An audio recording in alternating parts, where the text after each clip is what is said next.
اگلا سوال ہے، آپ نے ایک ویڈیو میں بتایا تھا کہ رائیونڈ مرکز میں فرض نماز کے بعد اجتماعی دعا نہیں مانگی جاتی، حالانکہ حقیقت حال تو یہ ہے کہ دعا مانگی جاتی ہے، لیکن اسپیکر میں نہ ہونے کی وجہ سے اکثر نمازیوں کی اکثریت اس میں شامل نہیں ہو پاتی، جس کی وجہ سے غلط فہمی ہو جاتی ہے۔ علی بھائی سے درخواست ہے کہ اپنے موقف سے رجوع فرمائیں، شکریہ۔ آپ نہیں رجوع کرتے کہ آپ ساری امت کو غلط فہمی میں ڈالے ہوئے؟ غلط فہمی نہیں ہے، یہ بیسیکلی ایک غیر محسوس طریقہ ہے ایشوز کو ڈائلیوٹ کرنے کا۔ جیسا آپ دیکھیں، اسلام غلامی کے خلاف ہے نا، لیکن اسلام نے کہیں پہ غلاموں کے سسٹم کو حرام قرار نہیں دیا، صرف ترغیب دلائی ہے کہ یہ غلطی ہو جائے ایک غلام آزاد کرو، یہ غلطی ہو جائے ایک، جیسے آ گیا کہ اگر آپ سے قتل خطا ہو جائے تو سورہ نساء میں ہے ایک غلام آزاد کرو، روزہ توڑ بیٹھو ایک غلام آزاد کرو، قسم کا کفارہ ایک غلام، یہ سب کچھ قرآن میں بخاری مسلم میں ہے نا۔ تو اس سے غلامی کے سسٹم کو ڈسکریج کیا گیا کہ اپنی موت خود مر جائے، اور اللہ کے فضل سے وہ مر گیا، کیونکہ اسلام اس کو پسند نہیں کرتا تھا۔ اب آ جائیں آپ رائیونڈ مرکز میں۔ رائیونڈ مرکز میں جہاں پہ ایک وقت میں 40-50 بعض اوقات 60-70 ہزار لوگ عام دنوں میں نماز پڑھ رہے ہوتے ہیں، اجتماع میں تو لاکھوں میں مجمع ہوتا ہے، اور وہاں پہ اسپیکر میں اگر نماز نہیں ہوتی تو اس کا ایکویلنٹ تو انہوں نے رکھا ہے مکبرین، کہ وہ پیچھے تکبیرات ٹرانسفر کرتے ہیں۔ فرض نماز کے بعد جب وہ دعا مانگتے ہیں تو 40,000 میں سے صرف 40 بندے ہی دعا سنتے ہوں گے جو ساتھ بیٹھے ہوئے ہیں۔ تو آپ دوسری صف میں بھی ایون بیٹھے ہوئے ہوں، پہلی صف میں بھی اگر آپ ایکسٹریم پہ بیٹھے ہوں، کوئی بھی ہاتھ نہیں دعا کے لیے اٹھا رہا ہوتا، چونکہ آواز ہی نہیں آ رہی ہوتی، اور نہ مکبر ہوتے ہیں جو آمین آمین کہہ کے ٹرانسفر کر رہے ہوں۔ تو پریکٹیکلی جس طرح اسلام نے غلامی کے سسٹم کو ڈسکریج کیا ہے، رائیونڈ مرکز نے اجتماعی دعا کو ڈسکریج کر کے ختم ہی کر دیا، پریکٹیکلی ختم ہے۔ اگر امام اکیلا بیٹھ کے لگا ہے تو لگا رہے، اوور آل تو انہوں نے اس چیز کو ختم کر دیا، جس کا ثبوت یہ ہے کہ وہ اس کے بعد جو تقریر ہے وہ تو اسپیکر میں کرتے ہیں۔ ہاں، تقریر کے بعد اگر کہیں اجتماعی دعا ہو وہ کرواتے ہیں۔ ہم اجتماعی دعا کے مطلقاً مخالف نہیں ہیں، وسیلے کے طور پہ آج میں نے نہیں کروائی ہے، بیماروں کے لیے دعا کروا سکتے ہیں، بخاری مسلم میں حدیثیں ہیں، صحابہ کرام نبی علیہ السلام سے دعا کرواتے تھے وسیلہ اور توسل کے طور پہ، یعنی وسیلہ شخصی کے طور پہ کسی نیک آدمی سے دعا کروانا، وہ ٹھیک ہے، لیکن فرض نماز کے وجہ سے روٹین نہ بنائی جائے۔ آپ جماعت اسلامی کے جتنے مراکز ہیں ان میں آپ چلے جائیں، فرض نماز کے بعد دعا ہو رہی ہوتی ہے، اور مودودی صاحب کا اپنا کلپ ریکارڈڈ موجود ہے یوٹیوب کے اوپر کہ فرض کے بعد اجتماعی دعا ثابت نہیں سنت سے۔ انہوں نے کہا کبھی کبھار کرنی چاہیے، روٹین نہ بنائیں، یہ خلاف سنت ہے، لیکن ان کے اپنے مراکز کے اندر اجتماعی دعا ہو رہی ہے۔ اب مودودی صاحب تو قیامت الدین جماعت اسلامی والوں کو پوچھیں گے نا کہ یہ تم لوگوں نے کیا کیا ہے، اور یہ آڈیو ریکارڈنگ ہے ان کی، خالی لکھا ہوا نہیں ہے، ریکارڈنگ ہے۔ آپ یوٹیوب پہ لکھیں اجتماعی دعا مولانا مودودی، وہ کلپ کھل کے سامنے آ جائے گا۔ تو یہ ڈسکریج کیا ہے انہوں نے، رائیونڈ والوں نے، اور اس کی وجہ سے آلموسٹ معاملات ڈائلیوٹ ہو گئے۔ تو اس لیے میں نے جو بات کی تھی، میں پریکٹیکلی اس بات پہ قائم ہوں کہ نہیں دعا ہو رہی، ہوئی نہ ہوئی برابر ہے، اسپیکر میں نہیں ہو رہی، مکبرین نہیں ہے، جو سن رہے وہی سن رہے، وہ اس کو پروموٹ نہیں کر رہے، اس کی وجہ سے پھر وہاں پہ اسلام پھرتے کوئی بھی ہاتھ نہیں اٹھاتا دعا کے لیے، اندازن بھی نہیں اٹھاتا کہ ہو رہی ہوگی تو تھوڑی دیر یوں کر کے یہ کھڑے ہوئے کو دیکھ لے، سارے لوگ اپنے اذکار کرنا شروع کر دیتے ہیں۔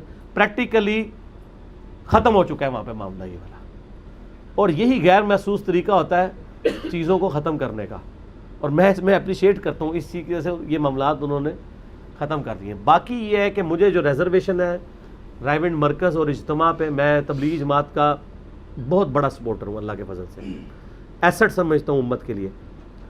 میں ان کے اکابرین سے ریکویسٹ کروں گا، کچھ گزارشات میں نے طارق جمیل صاحب کے سامنے بھی رکھی، انہوں نے فرمایا کہ وہ بڑے ہیں جی، ہم بھی رکھ دیتے ہیں، زبردستی تو نہیں منوا سکتے، بڑوں کے آگے رکھتے ہیں، تو میں بھی ان بڑوں تک یہ بات پہنچاؤں گا کہ آپ نے پریکٹیکلی اسپیکر کے ہوتے ہوئے، جب کہ آپ تقریریں اسپیکر میں کر رہے ہیں،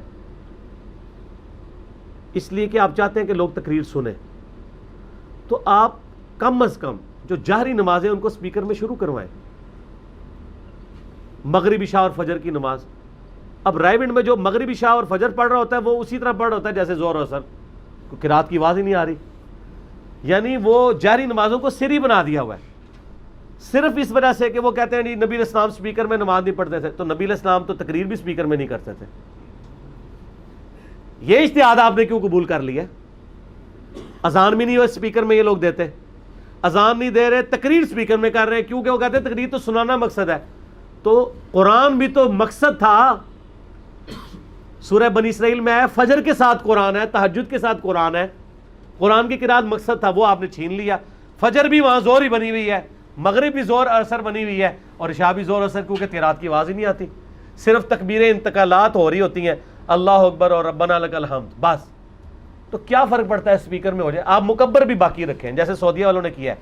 سعودیہ میں آپ دیکھیں گے مکبر بھی ساتھ بول رہا ہوتا ہے اور امام اسپیکر میں کر رہا ہوتا ہے, یعنی وہ ڈیپینڈنٹ. ویسے سعودیہ والوں نے بھی پورے سے ہی کام کیا ہوا ہے, مکبر کے ساتھ ساتھ ان کو چاہیے ایک مکبر نہ کھڑا کریں, ترتیب وار مکبر اینڈ تک کھڑے ہوئے ہوں, اگر اچانک بجلی چلی جائے یا کوئی مسئلہ ہو جائے. ویسے تو انہوں نے اپنا یو پی ایس سسٹم بڑا اسٹرانگ ہے, جنریٹرز کا بھی چانس اس طرح کے ہوتے نہیں ہیں. لیکن عام مساجد کے اندر میں یہ کہوں گا کہ عموماً جو مسجدیں ڈبل سٹوری ہیں اور اوپر آپ لوگ نماز پڑھ رہے ہیں, وہ ٹوٹل اسپیکر پہ ڈیپینڈنٹ ہوتے ہیں. اسپیکر بند, ان کی نماز ضائع ہو جاتی ہے. تو اس میں کوئی ایسا حصہ رکھنا چاہیے کہ آواز مکبر کی بھی اوپر جا رہی ہو, چاہے سیڑھیوں کے پاس کھڑا کریں, پھر ایک اس کنارے پہ اوپر والی سیڑھیوں کے کنارے پہ کھڑا کریں تاکہ آواز پہنچ جائے. اگر اسپیکر بند ہو جائے یا یو پی ایس والا مسئلہ ہو جاتا ہے, جنریٹر نہیں کام کر رہا, تو کم از کم ان تک آواز تو پہنچے نا, نماز نہ ان کی ضائع ہو. لوگ پھر اندازے سے نماز پڑھ رہے ہوتے ہیں. تو یہ یعنی رائیونڈ مرکز میں میری ریکویسٹ ہے ان کے بڑوں سے کہ آپ جہری نمازوں کو جہری رہنے دیں اور اس طریقے سے کریں. ٹھیک ہے اگلے زمانوں میں مجبوری تھی, لیکن اس کی بھی سلوشن نکالی ہے. آپ ذرا بادشاہی مسجد میں دیکھیں, چھوٹے چھوٹے کئی گنبد بنے ہوئے ہیں, وہاں پہ امام سپیکر میں نہ بھی قرات کرے نا, آخری کونے پہ جو کھڑا ہے نا اس تک بھی آواز گنبدوں سے ٹکرا کے پہنچتی ہے. یہ مسلمانوں کی انوینشن تھی اسپیکر سے پہلے, کیونکہ جب مسلمانوں نے دیکھا تعداد ہماری بڑھ گئی ہے اور مسجد میں صرف جو قریب کے لوگ ہیں ان کو قرات سنائی دیتی ہے اور قرآن کی آواز ہمیں پیچھے نہیں آ رہی, تو پھر ساؤنڈ سسٹم یہ پروڈیوس کیا گیا تھا. ساتھ ساتھ گنبد رکھے گئے, ایک سے ٹکرا کے دوسرے میں, دوسرے سے یوں ٹریول کرتی کرتی کرتی 1 کلومیٹر تک آپ لے جائیں آواز بغیر اسپیکر کے چلی جاتی ہے, کیونکہ ایک طرف گونجتی ہے, پھر ساتھ والا گنبد اندر سے گونجتا ہے, اور یہ کرتے کرتے اینڈ تک جاتی ہے. اسی لیے آپ کو پرانی جو مسجدیں ٹرکس کی بنی ہوئی ہیں یا مغلیہ لوگوں کی, یا اس سے پہلے آل عباس یا آل امیہ کی, آپ دیکھیں گے وہ نمبر آف گنبد رکھے ہوتے ہیں انہوں نے.